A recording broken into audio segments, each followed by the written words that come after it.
Good morning children. Welcome to your new session. This is your English class and we are going to start your first lesson of English prose. And the name of the lesson is the best Christmas present in the world. I hope all of you have got the books.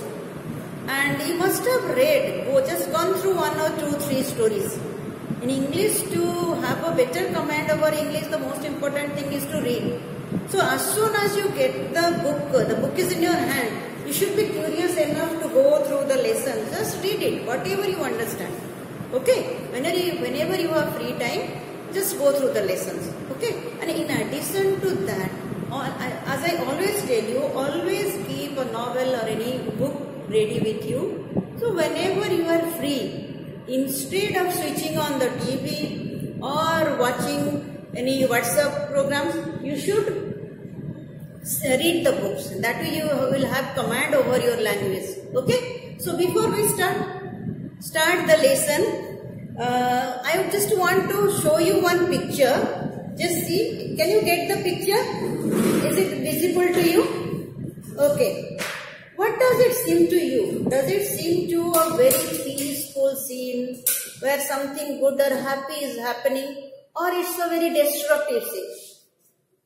Okay, let me tell you what this scene represents. This is the bombing of Hiroshima. You must have heard the bombing of Hiroshima. This is a picture. Within few seconds, the whole city was destroyed. Okay, so this is a picture of that time. Another picture I am going to show you. Can you recognize the person? Yes? Yes. Just try. Guess. Who is he? He is Yuri Gagarin, and the person who first stepped on space, who orbited the Earth. All of you know all these things much better. You are reading in science all these things. Because in your lesson, few events are given. Okay? Few events are given, these dates. These events are given to draw your attention to some events which helps in progress of mankind, and some events which takes humankind back many years. Lot of destruction is caused and takes back many years. Okay, so the answer is also given in your book. You see what year represents. Suppose your assassination of Mahatma Gandhi is given 30th January 1948. So such a great man was assassinated. So these events represent both some events that led to landmark progress in human history and other things that led to very serious destruction, caused lot of suffering to people. This is given because in this story we have a backdrop of war scene. Okay, this was the story. We have a scene of First World War I. Okay, and again it is the time of Christmas also. So we will go through those things. So let us first see who are the characters in this story. The characters in this story are the narrator himself. Okay, and then Jim Macpherson. He is an English soldier. Jim Macpherson is an English soldier, and before joining army, he was a school teacher. Okay, the other character is your Connie Macpherson. She is wife of Jim. Next character is Hans Ulf. Hans Ulf is a German soldier, and German soldiers are called by nickname Fritz. And before joining war, before being in army, he was a cello player. So these are the characters of this story. And this whole story is divided into three parts. First part is first scene. You will have a junk shop where old things are kept. People sometimes buy, or those things that are not used by people, that is cut. And then other is the narrator's garage. In the first scene, these two places. Second, war zone and trenches and no man's land. I will just give you the summary of these three scenes. Last one is Giftport Dorset. That is where the home of Jim and Connie is there. It is the home of where home of Jean and Connie is there, and then again the scene of a nursing home. These are the places where the story continues. Now let us see what happens in the first scene. What happens in the first scene? In the first scene, the narrator goes to a junk shop and there he sees a rolled up desk. He has always wanted to buy a rolled up desk, but since it is not within the affordable limits of his capacity, he was never able to buy that. But in the junk shop, he saw one rolled up desk, and though the rolled up desk was damaged, he thought he will bring it, buy it, and he can repair it. Okay, so he brought that, and when he brought it home, he saw that it was very badly damaged. Okay, both by water and fire. Still he thought that he will mend it.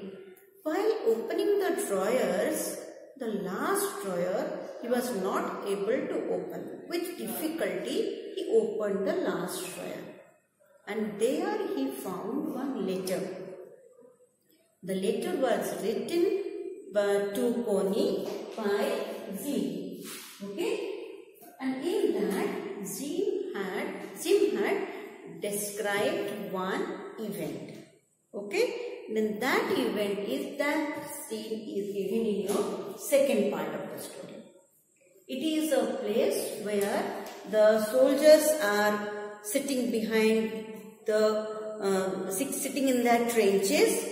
Okay, I can show you one picture of trench. You'll get a better idea of what a trench is. When people are in war, there is, you can see, this is a trench. Okay, a ditch-like thing is cut, and soldiers hide themselves inside that. Okay, both sides soldiers, they hide inside that and they fire because they have got the protection. That's why they are inside the drain-like thing. That is called trench. So here, one side British soldiers are there, other side the German soldiers are there, and in between them there is no man's land. Okay, and it was Christmas evening. Suddenly the British soldiers saw that one German soldier is showing them white flag. White flag is a symbol of truce, or you want to stop war. First they doubted them whether it is some trick they want to play. But later they realized that since it was a Christmas Eve, the German soldiers wanted to celebrate Christmas with them. Then they celebrated, they talked. Okay, there Jean met Hans-Ulf, the German soldier, and he came to know that he was a cello player before joining the army. And there they came to know about each other that none of them wanted war. None of them wanted war. Because war makes children orphan, wives become widow, so it leads to a lot of destruction and sorrow. So they never wanted war. Okay. Then what happens after celebrating, after eating and singing, they started playing football. At the end of the match, they thought that why these world leaders are not settling the dispute, why they are not settling the discord in the sports field, why they are not finding other ways to solve the discord, why they are going for war. But still, since it was after the celebration ended, they went back to their places. After reading the letter, the narrator decided that he should go and return the letter to Connie. So he goes to Redport, Dorset, where the letter was addressed to. There he came to know that the house in which Connie was living, that house had caught fire, and the lady was 101 years old, so she has been shifted to a nursing home. She has been shifted to a Bollington House nursing home. Then the narrator because he wanted to return the letter. It was such a personal letter. So he went to the nursing home, and the matron of the nursing was very happy to see him because Connie never had any visitor. So he welcomed him. You go and meet Connie. She will be very happy because she has never got any visitor. When writer went to Connie and introduced himself and told the whole thing about the letter, that this how he found it and he wanted to return, he saw that the old lady was not listening to her. But the old lady was very happy to see the narrator, because since it was a Christmas Eve and the narrator had visited on that time, Connie had mistaken him as his husband. And she was very happy because she thought that her husband had promised, I'll come back to you on Christmas, and Jim has kept his promise. So that is why Connie was very happy, and she told that this is the best Christmas present I have ever got. Now there is a question for you in this at the end, that Connie got the letter and also Connie got the